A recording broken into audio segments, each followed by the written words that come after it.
Welcome to the OnScript podcast, your home for world-class conversations on scripture and theology, where you get to meet some of the best in the field. Visit us at onscript.study. Say hello on Twitter at OnScriptPodcast and stop by our Facebook page at facebook.com/OnScript. Hey everyone, welcome back to the podcast. This is Matt Lynch coming to you from Regent College in Vancouver, British Columbia.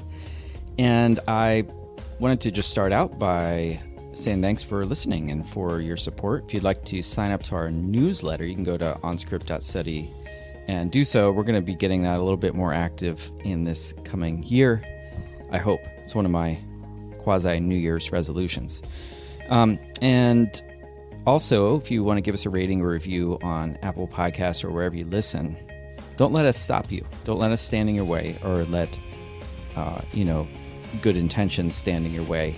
Go on over wherever you do that and give us a review. We'd really appreciate that. And thanks so much for listening. Enjoy this episode. Well, welcome everyone to another OnScript. And today I'm really delighted to introduce somebody who I've been following for a number of years with great interest, seeing his career develop. He's an incredibly exciting young scholar whose sharp mind is a real inspiration. I learn a lot from him. He's been on the show before, actually.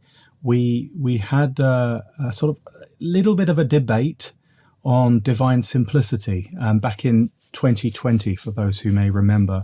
Ryan Mullins was one and Steven Nemes was the other in taking the side for divine simplicity, and Ryan was presenting his own critique. It was a little bit over my head, that debate, I must admit. But today we're going to be talking about Steven's new book that's just coming out. Or has it already been published, or did I see pre-pub? No, it should be coming out next year. Oh, it's coming out next year, the book. And this is really hot off the press. Okay, well, this book, Theological Authority in the Church, is going to be the topic of discussion today. But let me first introduce Steven a little bit more formally, because I'm waffling on here. Steven Nemes has a PhD in theology from Fuller Theological Seminary, where he studied under Professors Oliver Crisp and Veli-Matti Kärkkäinen, and I haven't pronounced that correctly. How should it be pronounced? I think it should be pronounced something like Kärkkäinen, but I'm not sure. No, fair enough. Well, we'll call him Professor K. He is the author of Orthodoxy and Heresy, a volume in the Cambridge Elements in the Problems of God series, and two forthcoming books, one of which we're going to be talking about today. One is Theology of the Manifest, Christianity Without Metaphysics. That's going to be published with Lexington Press or Fortress Academic. And Theological Authority in the Church, Reconsidering, Traditionalism and Hierarchy, which is going to be published with Cascade Books. He currently works as an instructor of Latin and Greek at North Phoenix Preparatory Academy. And he is happily married to Rachel, and they have a 6-month-old son named Cristian. I've got to say, you've got a beautiful child. I love keeping up to date with you on Facebook and seeing your beautiful family there. Welcome to OnScript. Thank you very much for having me. Why don't we then get straight to you, a little bit of the background of what brought you into the world of theology. And I realize you moved to America. You studied at Fuller. What brought you to that point? Well, when I was I should say I was born in America, but my parents came to America from Romania before the communist government had fallen. Mm-hmm. Yeah, so my parents are from Romania. My dad left Romania in 1981, I think, and my mom in 1989, about half a year before the revolution began. And they got married in November of 1989 in Southern California. They had me the next year. So I've lived in America my whole life. However, my parents are Pentecostals from Romania. So they are Christians, they're religious, but they were also a religious minority because, of course, Romania is a majority Orthodox country. So I think it's almost a universal experience that if you grow up in a household of a religious minority, you're perhaps likelier to receive a more in-depth religious education than if you were to grow up in the majority religion of your culture. So I can certainly say that from when I was young, especially my mother was really the first theologian of the Nemes family, and I wouldn't really be a theologian if it weren't for her. She raised me to believe about God and about Christ, and to believe the various things that she believed also. So I was raised with a theological education of sorts. I really began to be interested in theology around the time I was 16 or so years old. The older brother of a friend of mine began a Bible study, and he began to teach us some of the things that he himself had learned studying theology. So that's what really sparked a taste for theology in my mind. I did my undergraduate degree in philosophy at Arizona State University. I did a Master of Divinity degree at Fuller Seminary in Arizona. And then I did my PhD in theology at Fuller Theological Seminary in Pasadena with Oliver Crisp. And from about the time I began my master's degree in about 2013 or so, to the writing of my dissertation in 2019, I had been wrestling for a very long time with this idea of converting to one of the more traditional churches, like Eastern Orthodoxy or Roman Catholicism. And one of the things that was pulling me in that direction was precisely this issue of the way that theological authority in the church functions in those traditions. If there's one thing that's a stereotype about Protestantism, and especially more low church forms of Protestantism like the Pentecostalism I grew up in, it's that there is not a centralized theological authority who can tell people this is good, this is bad, this is what you can believe, this is what you can't believe. We can have diversity of opinion about this, we cannot have diversity of opinion about that. Those things don't exist. Everybody's sort of left to their own devices, or so the story goes, to figure things out for themselves. And for various reasons, that leads to people splitting from each other, forming new churches. Roman Catholicism especially was attractive to me because, in principle, at least, there's a mechanism for controlling the theological chaos in the church and coming to definitive and binding, decisions about what is and is not acceptable, theologically speaking, for the church. So I was wrestling with this issue for a long time, and I was very close to converting myself, but eventually I decided against it. Various things in my life led to the decision that I'd not do it. And this book, together with the other books that I've written, is basically a way in which I try to work out in my own mind the reasoning why I decided not to become Catholic and what are the consequences of accepting that reasoning. So it's not just why did I not become a Catholic, but what does my not being a Catholic mean? What does my not being an Eastern Orthodox mean? How should I do theology? How should I think about theology in light of the fact that I am intentionally and consciously not a Roman Catholic or an Eastern Orthodox? So this book is really my partial attempt to explain my own thinking to myself and to other people, and to note its consequences. This discussion about, evangelicals and Protestants in general, swimming the Tiber or swimming the Bosphorus River and becoming Orthodox or becoming Catholic, this is something that has been going on, at least in America. I'm not so sure how common it is in other parts of the world, but at least in America, it's been happening. And there are really popular figures who have done this. And, it's part of their public legacy now that they're converts to Roman Catholicism, such as Scott Hahn, Frank Beckwith, and other figures, theologians and philosophers alike, pastors, ordinary folk. This is a really common thing that's happening, and it seems to me that, especially in the present day, there are a lot of books written defending Roman Catholicism, arguing for Roman Catholic claims, a Roman Catholic understanding of theological authority, but there is not the same engagement from a Protestant side. So it seems to me that there was a need for a book like this that explains why should you accept a Protestant, what I will call a sort of a low notion, a low conception of the church's authority in theology. Why would you accept that? And what are the consequences of accepting that?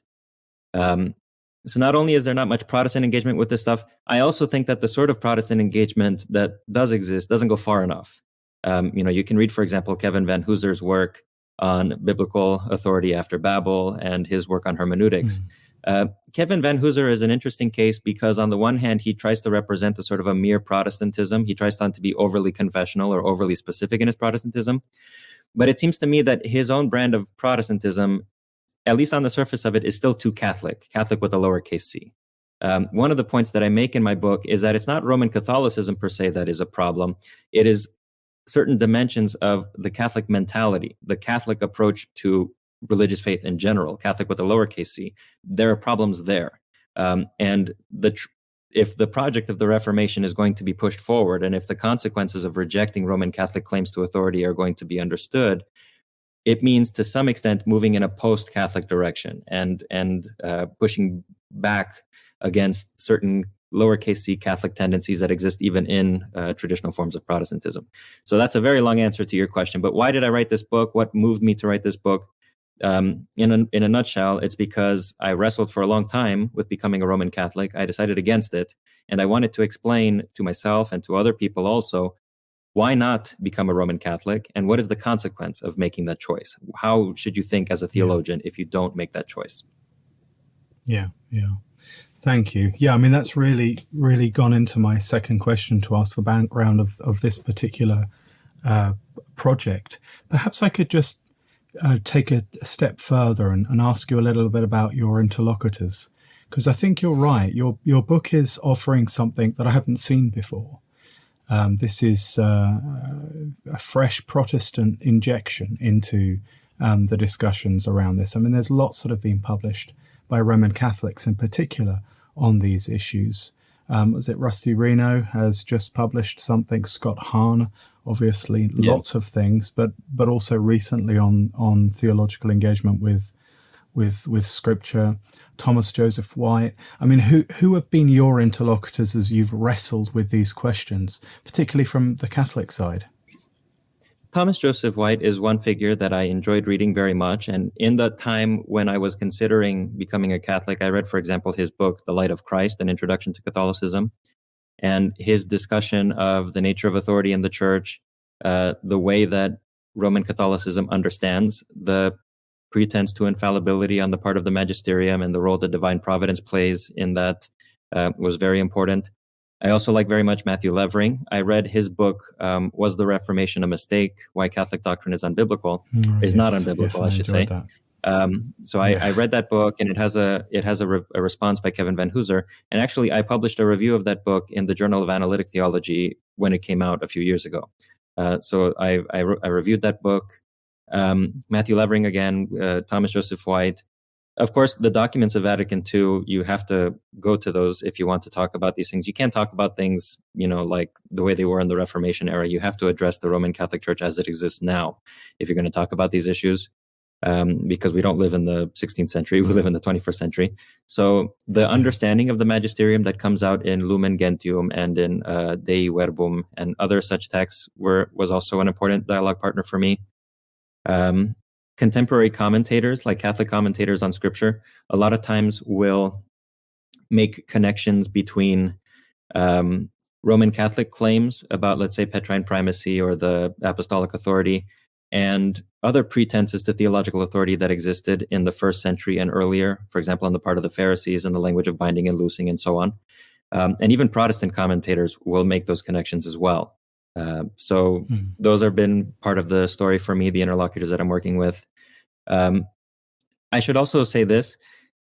In this book, I'm trying to argue for a notion of theological authority that I justify by other means in other books. So, for example, in the book Orthodoxy and Heresy, and in my other book, Theology of the Manifest, I have a much more strictly philosophical theological approach.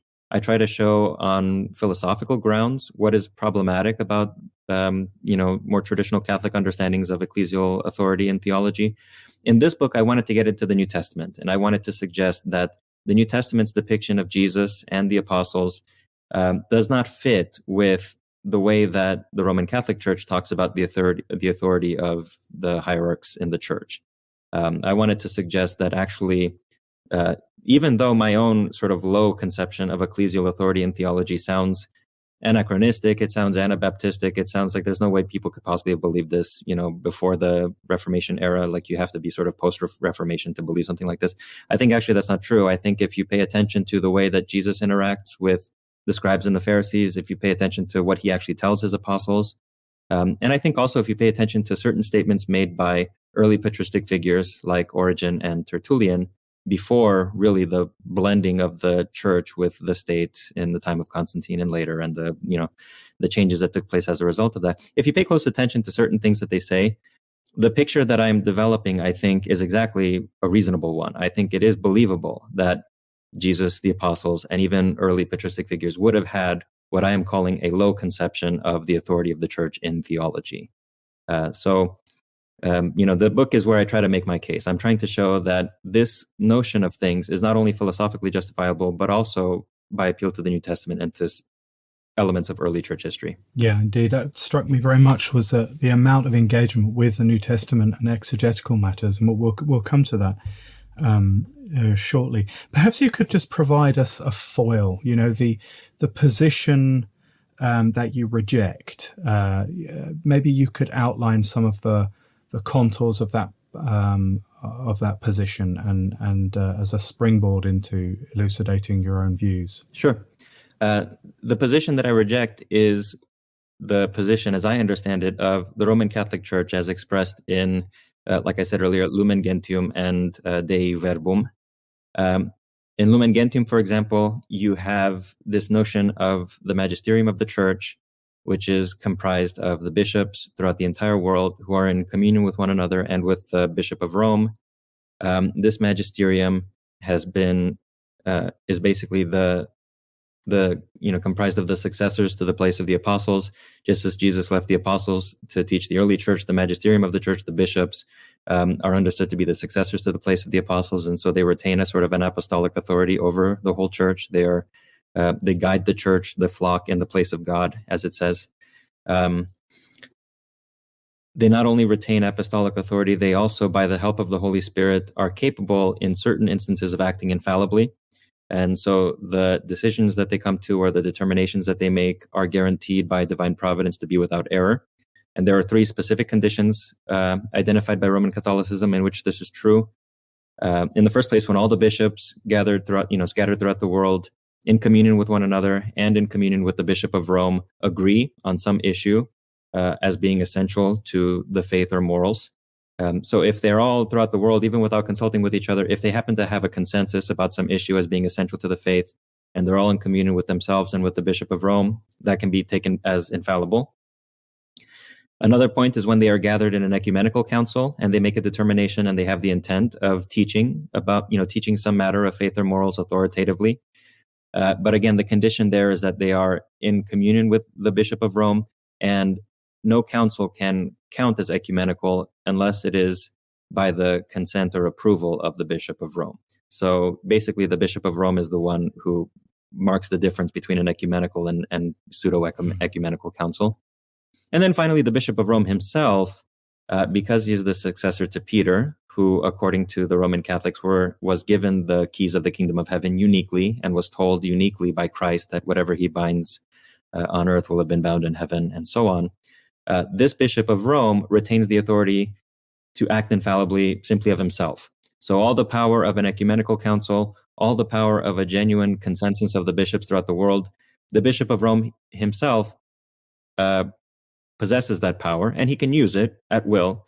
And the determinations that he makes when speaking in his authority as the pastor of the entire church are authoritative from themselves and not on the basis of the consent of the church. So it's not that his teachings are received by everyone, but rather the fact that they come from him is what makes them to be authoritative. Again, when speaking under certain conditions, and generally also the Pope should only do this in consultation with the other bishops, and there has to be a long process about it. But strictly speaking, he has the authority to make a determination, and everybody must obey it. And this is given to him by God, and the infallibility of his decision is guaranteed by divine providence. So this is in broad strokes, this is the Roman Catholic position, and this is exactly the opposite of what I believe. This is the opposite of the picture that I believe is in the New Testament. For me, there are only two infallible actors, so to speak, in the church. There are only two persons in the church who exercise theological authority infallibly, and that is God and Christ. And everybody else in the church, irrespective of their position within the hierarchy of the church or whatever prominence they might have, they only have the derivative fallible and reversible authority of bearing witness to what Christ teaches and to what God has done in him. So Christ can speak and say something and expect that people obey him. He cannot be called into question. God can do something, and it is incumbent upon the church to accept what God has done. But in the case of any other person, their words are only contingently authoritative, we can say. They are only authoritative in what they say if they manage to pass on what Christ has taught or to bear adequate testimony to what God has done. And so that means that any other person in principle can be questioned, can be, corrected, can be contradicted, and so on. So that's the picture that I paint. I call that a low conception of ecclesial authority because there is nobody in the church who has what we might call strictly derivative but functionally original authority. This is the phrase that I use in my text. To say that the authority of the Pope, for example, is strictly derivative is to say that the Pope is not God. He is empowered by God to have authority. So his exercise of his authority is strictly derivative. At the same time, it's functionally original because God so empowers the Pope to speak that it's as if God himself has spoken. So that when the Pope speaks, under the appropriate circumstances, he cannot be contradicted without you also contradicting God. So even though his exercise of authority is strictly derivative because he's not God, nevertheless, it's functionally original because he speaks with exactly the same authority that God would. What I deny is that anybody in the church has strictly derivative but functionally original authority. Right. Only Christ's authority is original, and so therefore only his authority is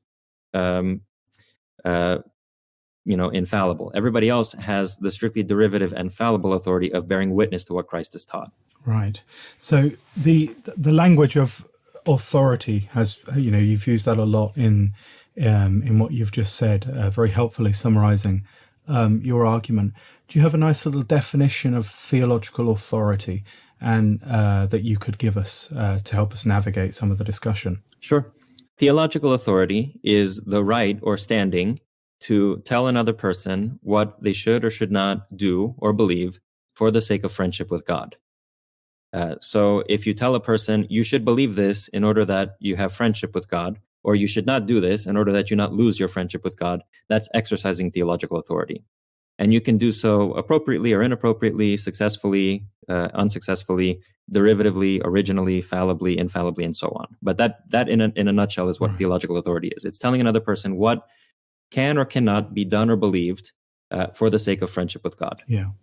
Now, in the heart of the book is, it seems to me, is really an exegetical discussion, particularly in view of the Gospels, on matters of traditionalism and hierarchy. Mm-hmm. And maybe then, with everything that you've just said in mind, we could have a look at traditionalism. What is traditionalism? How has it been justified on the basis of the New Testament? How did Thomas Joseph White do that in his book? And how are you? What is your thesis, and how are you combating some of those moves? Particularly, so let's start off with traditionalism before we turn to hierarchy. Sure. Traditionalism is the idea that in some group, a certain generation of that group can determine what that group will do or believe.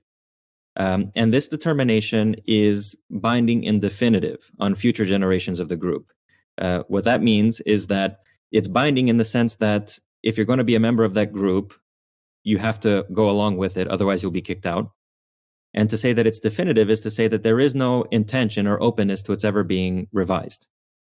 So traditionalism is the idea that in some group of people, a particular generation of that group can make a decision about what it's going to do or believe, which is binding and definitive, so that in the future, going forward, in order to be a member of that group in good standing, you have to have a kind of a traditionalist deference to previous generations. You have to go along with what other previous generations have decided is going to determine the identity of that group. So that's what I say is traditionalism. It's a term that I've made up for the sake of this discussion. In Roman Catholicism, traditionalism is related to the question of apostolic authority and apostolic succession. And one particularly important text in this respect is the text at Matthew chapter 16, in which Christ tells Peter, "You are Peter, and on this rock I will build my church, and the gates of Hades will not prevail against it. And I will give you the keys of the kingdom of heaven, and whatever you bind on earth will have been bound in heaven, and whatever you loose on earth will have been loosed in heaven."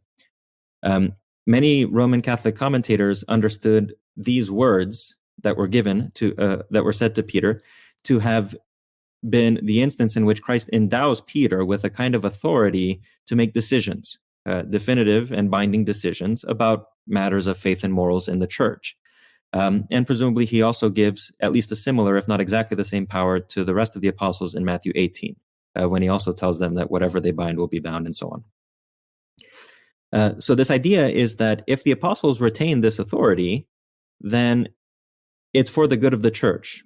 This is so that they can benefit the church, right? When conflicts arise, when problems come up in the church, they have this authority to make authoritative, binding, definitive decisions so as to resolve these problems. But there are always going to be problems of this sort. You know, you can read authors like Peter Kreeft make an argument like this. There's always going to be problems in the church. And so therefore, this power always has to exist in the church so that it can always be there to address the problems.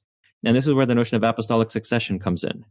Irenaeus, for example, in his Against Heresies, talks about the apostles giving up their place of government to the bishops who came after them. And so if you think that the apostles had a particularly lofty place of government, that they could make these sorts of binding and definitive decisions about what the church is and what it will be, then the bishops themselves have this too, right? So they take on the apostolic calling and the apostolic authority.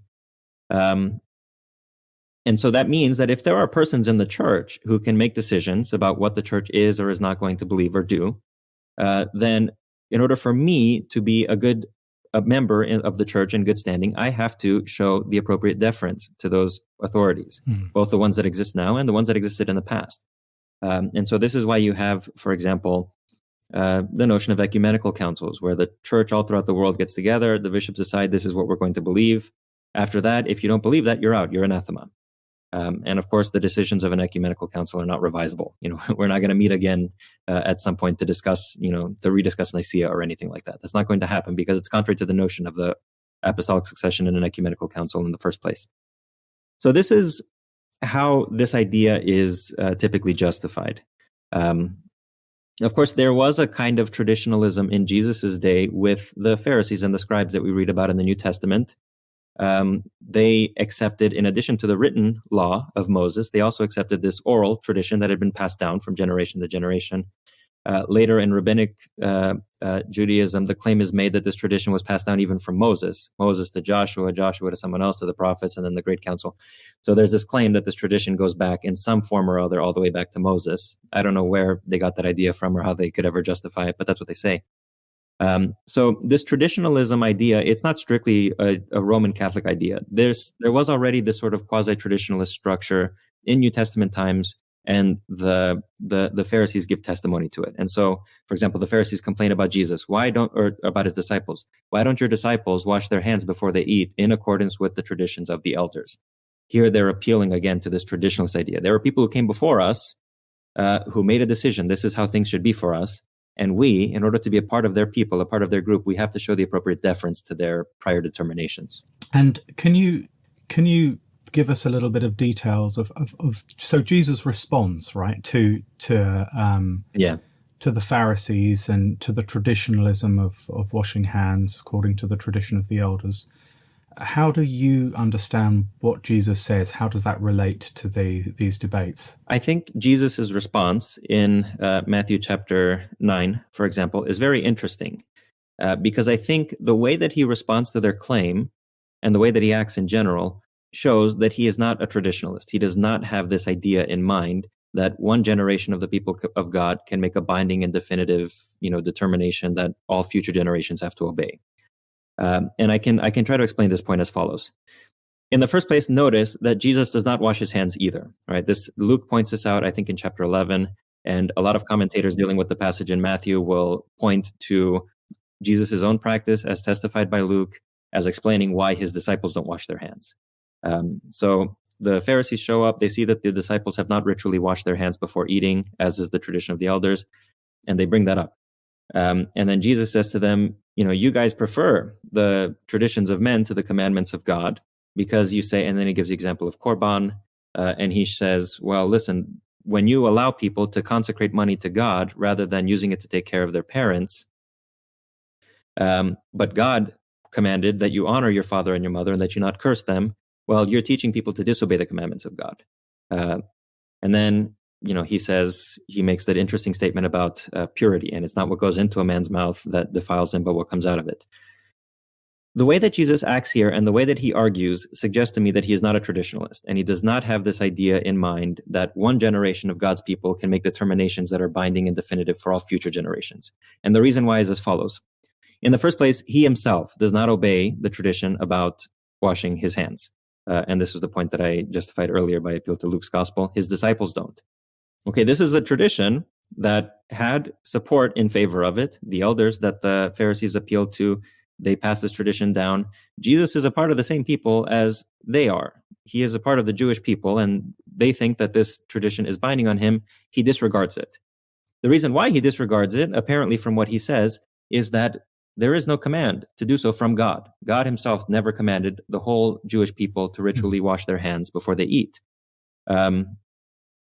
And not only does he say that, not only does he not do this because there is no command from God to do so, he also thinks that the Pharisees do wrong in preferring the traditions of men to the commandments of God. Now, Jesus's lesson is that I think that a tradition can only be unqualifiedly authoritative if it comes from God, if it bears witness to something that God has commanded. If it does not bear witness to something that God has commanded, then you are not under any obligation to obey it. You may, but you don't have to, and certainly cannot be opposed upon you. But notice what is interesting here. Jesus says that the Pharisees prefer the traditions of men to the commandments of God. That tells me that I have to be on the lookout to make sure that I'm not doing that. Now, how can I make sure that I am not preferring the tradition of men to the commandments of God? The only way I can do that is if God himself does not speak through traditions, so to speak. There's God's word when he speaks, and then there is the historic testimony to that word in the form of a tradition, but tradition and God's speech are never blended. God does not speak by means of the historical development or evolution of traditions in time. This is a critical point that I think undermines a lot of Catholic, not only Roman Catholic, but even a lot of just lowercase c Catholic thinking about the way that God communicates things in history, and about the kind of authority that you can give to the traditions of the church or of the people of God. The only way that you can avoid preferring the traditions of men to the commandments of God is if God does not speak through men and their traditions. Their traditions are at best attempts to bear witness to what God has spoken, and God speaks for himself, so to speak. He has his own voice, he has his own mode of speaking, his own time of speaking, and he does not speak through these traditions that develop. This, I think, is a general point that is valid in the Old Testament and in the Jewish way of thinking. Human beings are free, and they can make mistakes, and even if God's providence is behind all things, we can never draw a straight line from something happening to God's endorsing what happens, in any profound sense. Certainly everything that happens because God at least allows it. But not everything that happens is indicative of what God prefers or what he thinks is worth having for its own sake. Because, for example, he allows human sin, but it's not that he prefers sin, and yet he allows it to happen. So it seems to me that the way Jesus reasons, he implies that God does not speak by means of these developing traditions that arise over time and that find, develop consensuses within the church or within the community or whatever. He says there's God's word, and then there are the traditions of men, and you have to compare the two, and you have to make sure that you're not preferring the one to the other. So this is the way that I think Jesus' own way of acting and arguing undermines traditionalism. On the one hand, you have a tradition which has some authority behind it. He disregards it entirely. He does not think that you are under any obligation to ritually wash your hands before eating just because it's a tradition and just because the elders have passed it down. The reason why, presumably, is because there is no commandment from God to do so. On the other hand, Jesus presents the positive teaching. You should not prefer the commandments, the traditions of men to the commandments of God. But the only way that you can avoid that problem is if both of those things are separately given, so to speak. You have the commandments of God, which are given on their own, and then you have human traditions, which in the best case can be ongoing testimony to the commandments of God, but that contain no authority of themselves and cannot be imposed on others simply because they're traditions. The only way that they contain authority is if they manage to bear witness to what God has independently commanded. Thanks. Yeah, the very, very rich response, and anticipating something I wanted to pick up a little bit later on. Now, before we get to hierarchy and a similar set of thoughts about that, let's go into the quick fire round. Now, sure. For those who've listened to OnScript, they'll know what this is. It's simply a bunch of questions, off the cuff answers. Be unguarded. You can lose your job, obviously, if you say the wrong thing. So not too unguarded, but just a few. I've just been wondering what you do to relax, because I kind of see you as someone who's engaged in top-level analytic, philosophical and theological debates, and I kind of see you doing that in your spare time, but that can't be right. What do you do to relax? Well, I do like to sit on the couch and watch Netflix with my wife after my son goes to sleep. I like to go out and watch a football game with my friends. I love listening to music really loudly in my car. For example, if I drive somewhere and I'm in a good mood, I'll play, jazz music or prog rock or something and just play it as loud as I can and rock out in my car. But I also just like writing. I love writing. Writing for me is also a relaxing thing.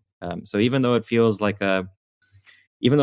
it's high intensity activity all the time, it's also very enjoyable for me. I call myself Homo scribens, the writing man. So I love to write, and that's another way that I relax, is getting my thoughts out on paper. Oh, wonderful.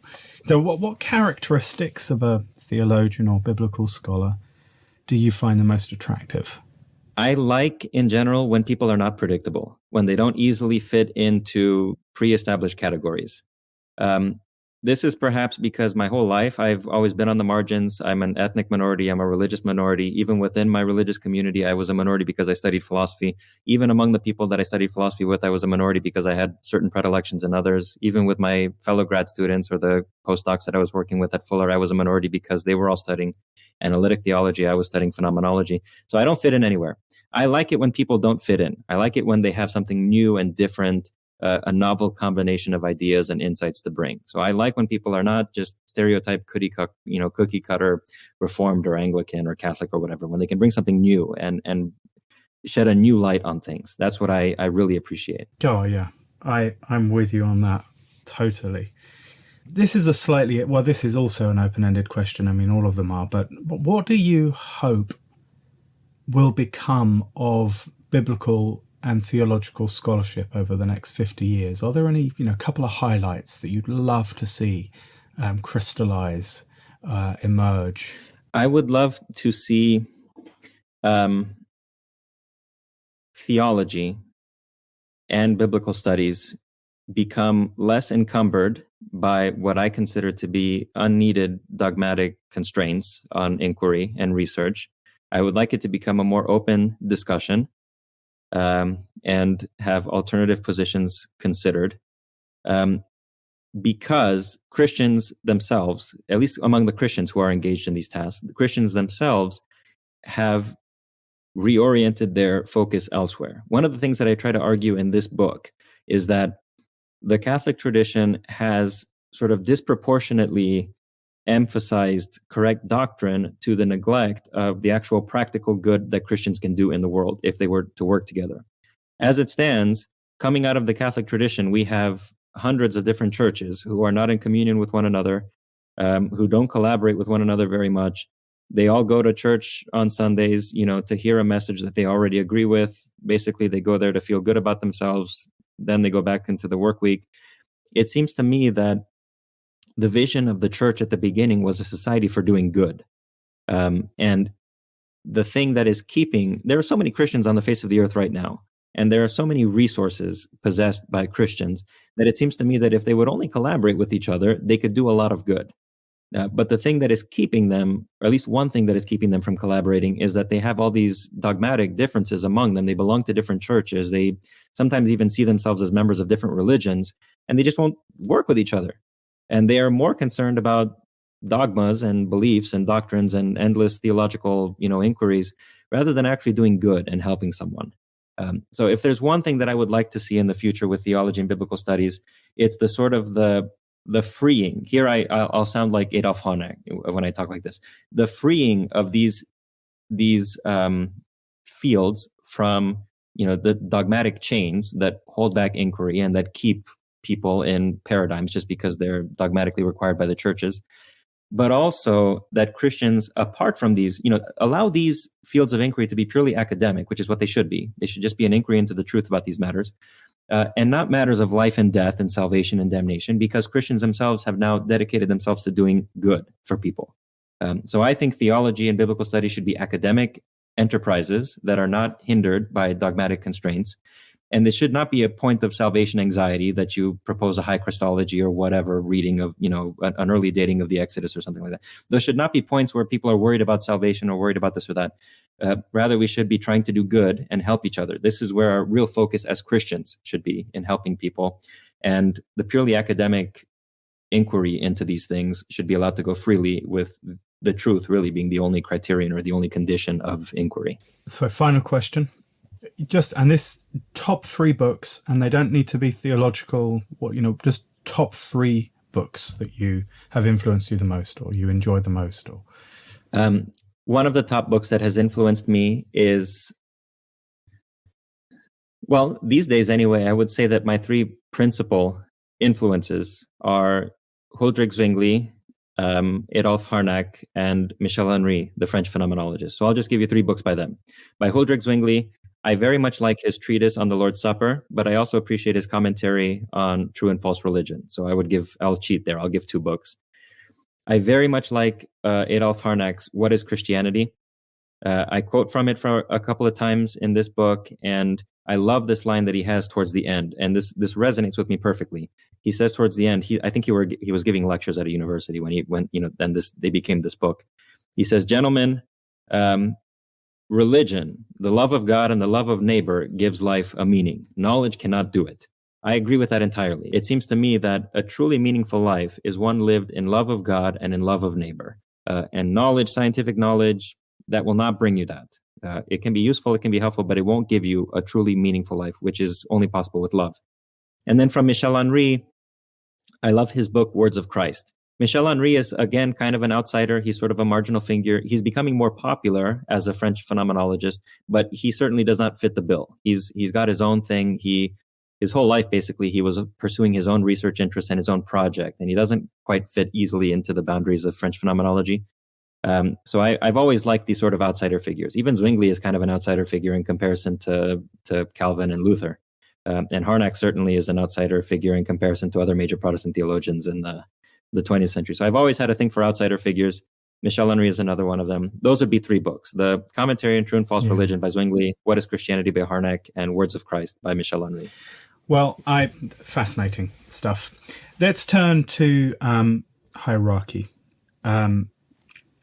What is hierarchy understood in your which I forget which chapter it is now. I think it's chapter 4.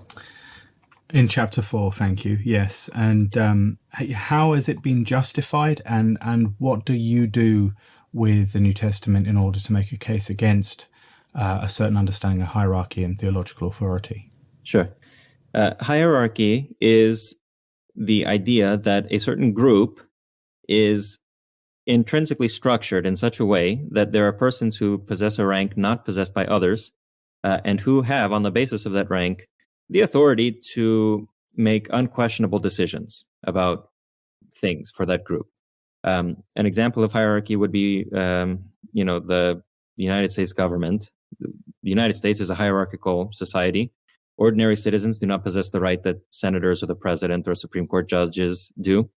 In the Catholic Church, lowercase c, is a hierarchical institution. The laity do not possess the same authority and the rights as the deacons or presbyters or bishops, for example, when you do have this tripartite structure eventually develop. In Roman Catholicism, that same thing holds. There is a hierarchy. There's a distinction between the laity and the clergy. Even within the clergy, there's a distinction between presbyters and bishops. Even among the bishops, there's a distinction between every other bishop and the Bishop of Rome. So there is this hierarchical institution. And hierarchy means that a person can possess such a rank within the group that they can say something, they can propose something be done, and they cannot legitimately be called into question. And the Bishop of Rome is the perfect example of this. Under certain circumstances, in certain occasions, he can make a determination for the church that cannot legitimately be called into question by anybody else. Now, how is this idea justified? Well, certainly you do have this hierarchical notion of the church develop in history. By the time you get to the Arian controversy of the 4th century, you have, this distinction between bishops and presbyters and deacons, and then the laity below them. Theological authority is basically the prerogative of the bishops. They are in charge of things. So you do have this authoritative sort of hierarchical structure arise in time. What I question is whether there was a hierarchy among Jesus's disciples and the earliest generations of Christians. And one of the reasons why I question this is because Jesus, for example, in Matthew's gospel, tells in the middle of, towards the beginning of this long diatribe, polemic against the Pharisees, he tells his disciples, you are not to be called instructors, for you all have one instructor, nor are you to call anyone on earth father, for you all have one Father, the one in heaven, nor are you to be called instructors, because you all have one instructor, the Messiah, and you are all students. That's a paraphrase. I'm sure I mixed up a couple of the verses there. But essentially what he tells his disciples there is that you are not to call other people teachers, because all of you are students and brothers. You are not to call other people's father, because you all have one Father, the one who is in heaven. And neither are people to call you teachers, because again, you all have one teacher, the Messiah. Now this, it seems to me, is one of the most strikingly egalitarian statements that Jesus makes in his in the Gospels. In Robert Gundry, for example, in commenting on this passage, says that Jesus puts all of his disciples on a position of democratic equality under his didactic authority. So they are all equally under his didactic authority. And other commentators also note this sort of egalitarian tone of this passage. Now, it seems to me that it cannot be true that everybody in the church is a student and a brother and a student of the Messiah, if there are persons within the church who have unquestionable authority and they are not the Messiah, like the Bishop of Rome does, for example. It seems to me that Christ, when he told the Pharisees that they prefer the traditions of men to the commandments of God, he understood implicitly that their traditionalism was a part of the problem here. The fact that they are more committed to these ideas that were passed down to them, rather than comparing those ideas to the words of God and understanding that God is distinguishable from every person that claims to speak in his name. He understood that this was a problem. This is why they were like this. And he calls them blind guides of the blind, right? Leave them alone. They're a plant that my Father has not planted. They need to be uprooted, and so on. When he tells his own disciples that you are not to be called teachers, you're not to call anybody else a teacher, you're not to call anyone father, he is trying to prevent this sort of excessive deference to past figures and excessive deference to people who have a presumed position of authority within the church. Because he tells them, you all have one teacher who is the Messiah. And then at the end of Matthew's gospel, he commissions them to go into the world and to make disciples of all nations, teaching them all that I have commanded you. So again, the only authority that the apostles have from Jesus is that of passing on his teachings. He does not give them authority to make their own determinations. He does not give them authority to pass on their own opinions about the way that Jesus should be interpreted. The authority that they receive from Jesus, strictly speaking, according to the words of Matthew, is that of passing on his teachings. Because he alone is the Messiah. He alone is the teacher of his people. Everybody else is a student in the classroom. And obviously, if you're a student, you can disagree with another student about how to understand what the teacher is saying. The teacher teaches and the student learns. And the student, maybe there are within a classroom tutor-like figures who maybe are better students than others, and they can help other students along and they can bring them up and bring them to speed, so to speak. But a tutor is not a teacher, and the tutor can always be contradicted by the teacher. The tutor can always be mistaken in principle. It's the teacher alone who teaches, and everybody else in the classroom is a student. So it seems to me that in this particular instance, in the way that Jesus talks in this as a part of his polemic against the Pharisees in Matthew chapter 23, what he is trying to suggest among his disciples is that they should not show excessive deference to any particular other person within this community of the church. They should not seek to get excessive deference themselves, even though they're apostles, but rather they have one Father who is God, and they have one teacher, the Messiah, and they are all his students. So he sort of puts them all on the unequal playing level. Do you think, because this is related clearly as a reading of the New Testament, that you could just give us, in a nutshell, how you read the famous "On This Rock" passage, which I'll read out in a moment. Obviously, the people can pick up the book for the details of your exegetical work, but sure. But here we are. Blessed are you, Simon Bar-Jonah, for flesh and blood has not revealed this to you, but my Father in heaven. And I say to you that you are Peter, Petros, and on this rock, Petra, I will build my church, and the gates of Hades will not prevail against it, and I will give you the keys of the kingdom of heaven, and whatever you bind on earth will be bound in heaven, and so on and so forth. Obviously, this is an important text in these discussions. How do you read that? Well, I read it in light of what I take to be Jesus's clear rejection of traditionalism and hierarchy in other places in the gospel. I think that a proper reading of this text is not going to have Jesus installing in his own community the very things that he finds so troublesome in Pharisaism, for example. And so when Christ tells Peter, you are Peter, and on this rock, I agree with Augustine's reading that on this rock does not refer to Peter, but rather to Christ himself. Christ is the rock. He is the Petra, and Peter is named Peter after the Petra. In a sort of his name is kind of an adjective. His name is not intended to be understood as Christ calling him the rock, but rather he's sort of rock, or he's rocky, or he's made of rock, or he's in some relation to the rock, in virtue of his confession of faith. Christ himself, however, is the rock on which he builds his church. I think this is evident from the way that Christ is presented in Matthew's gospel, when he says, for example, no one knows the Father except the Son, and anyone to whom the Son chooses to reveal to him. At the end of Matthew's gospel, when he commissions his disciples to propagate his teachings and not their own teachings. I think it's also consonant with the way that Peter is depicted in Matthew's gospel, which is almost uniformly negatively. Peter seems to never do anything right. And the final time that Peter is mentioned by name in Matthew's gospel is when he curses Jesus and 3 times and denies him. After that, Peter is not mentioned by name. There is no reconciliation of Peter with Jesus in Matthew's gospel. The only other time Peter could be mentioned, he's sort of disappeared into the crowd of the 11 at the mountain when the Great Commission takes place. So it seems to me that Matthew does not present Peter in his gospel as the rock on which the church is built, but he does present Christ as having the pretense of being the rock on which the church will be built. So I take it that when he says on this rock, he's referring to himself. Just like in John's gospel, he says, destroy this temple, and he's referring to himself according to John. Now, when it says the gates of Hades will not prevail against it, the pronoun there, auteis, is a feminine, and it could refer either to Petra or to ecclesia, the church. The more common opinion would be that it refers to ecclesia because that's the closest noun.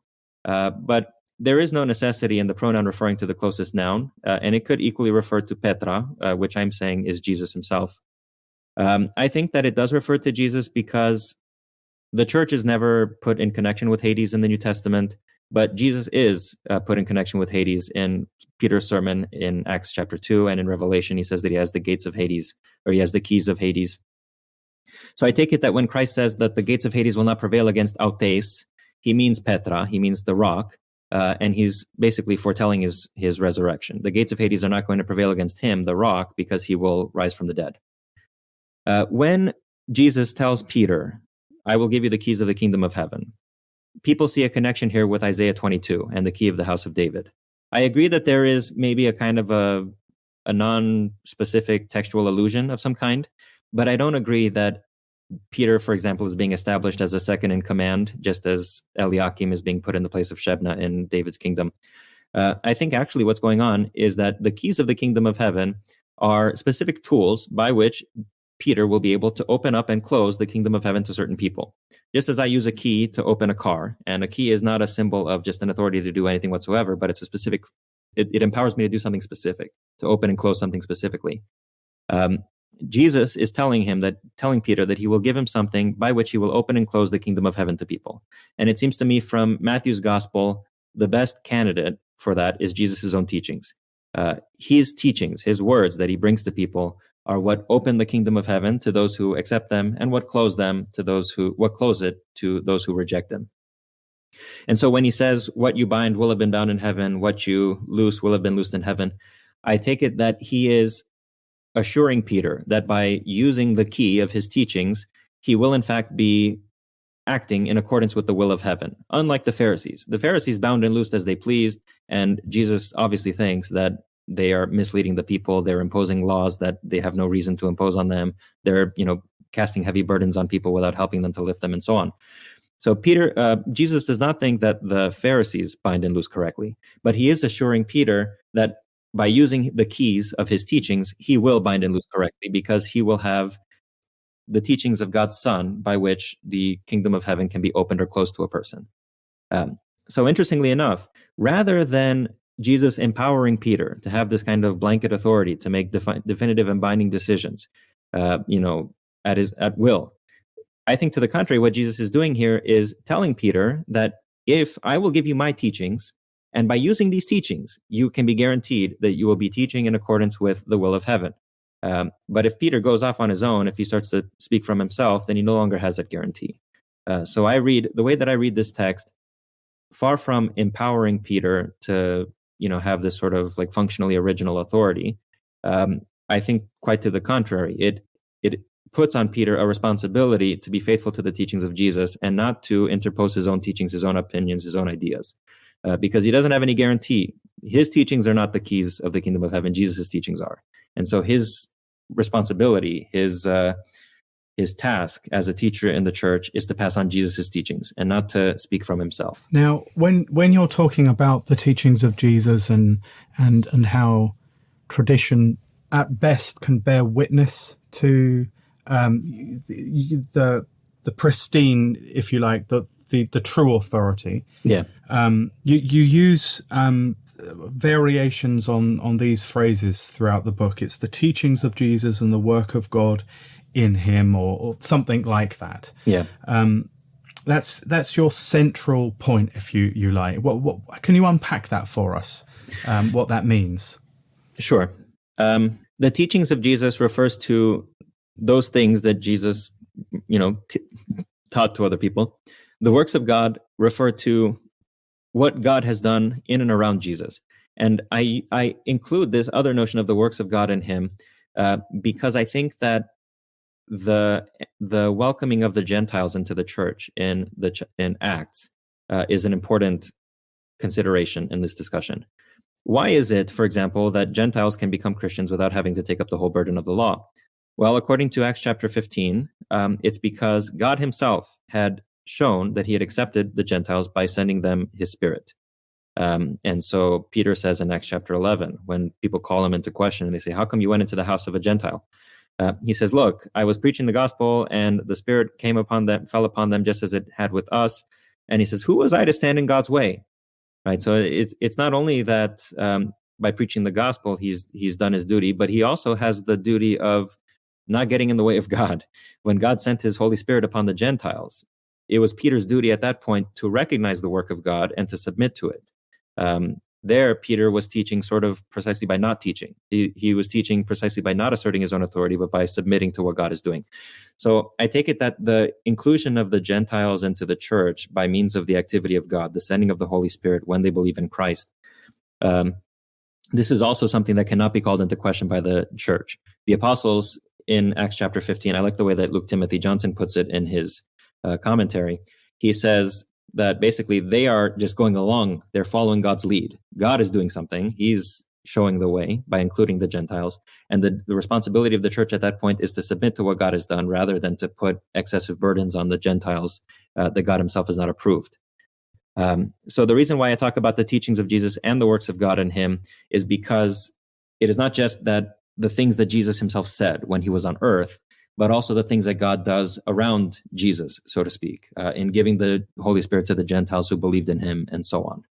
These are the things that are unquestionably authoritative for Christians, but particular traditions, ideas, opinions of human teachers who are not Jesus, those things are not unquestionably authoritative for Christians. Those things can be called into question in principle. And if they disagree with what Jesus taught or with what God is doing, then they should be rejected.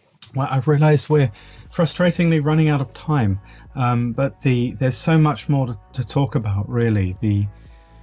This is a tremendous book to open up a can of worms, to put the issues with utter clarity out on the table for further discussion. The nature of providence and the mediated nature of the knowledge of God, all of these things I'd love to chat with you in more depth about. Perhaps we'll be able to do that over a coffee at some stage at SBL. But I realize now we're running out of time, and I wanted to say a huge thank you for this very, very interesting discussion. And we can look for the publication of the book early 2023 by Cascade, correct? Yes, as far as I understand, yes. Super. Well, we have come to the end of our podcast. Stephen, thank you for your time. Thank you for taking us through these exegetical and theological highways and byways. And we wish you the very best. We're recording this shortly before Christmas 2022, and we wish everyone a very happy Christmas. Thank you, Chris. Thank you for your very kind words about my book. Thank you for your time, and happy Christmas to you and your family as well. You've been listening to OnScript, delectable conversations on scripture and theology. If this episode has brought you inner peace or lit your biblical fire, please consider a small donation of just $2 or $5 per month. Information on how to donate can be found at onscript.study/donate.